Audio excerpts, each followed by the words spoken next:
So yun guys, good evening. Magre-review tayo ng mga t-shirt ngayon na galing sa Uniqlo. At yan ang hype na COS. Kaya let's go. Ito nga pala yung first na nabili natin. Ayan. Yung logo niya nasa gilid lang. Tapos meron siyang print sa likod. Ayan.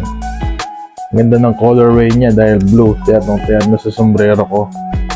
Tapos ang eterno mo dito, yung fragment na Travis Scott. Swak na swak. At yan, black. Napakaganda, oh. Diba? Simple lang. Tapos meron siyang X sa likod. Yung mata ni COS. Yan. Diba? At bumili tayo ng tatlo. Dahil paborito natin yung black. Yan.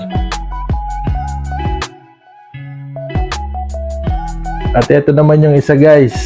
Sa gilid lang yung print niya. Tapos si BFF nasa likod. Ayan. Naka-hanger na siya guys dahil nasuot na siya. At ito naman yung old release nila. Ito si BFF. Ayan. Yung unang release nila guys, meron silang X dito sa may manggas. Ayan. Katulad nito. Tsaka ito. At ito naman yung pink colorway. Ayan. Maganda rin siya guys. Ang kagandahan dito, di lumuluwag yung tela. 2019 pa tong mga t-shirt na to, pero goods na goods pa rin. Ayan. At ito rin yung dalawa guys. Mga 2019 release to. Ayan.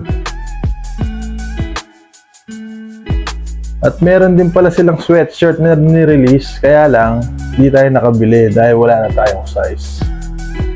At meron pa akong gustong mabiling release nila na ni-release lang sa Japan. Napakaganda rin yung design. Ito siya. So yun lang guys. Ayun yung mga collection ko na COS. Sana dumami pa.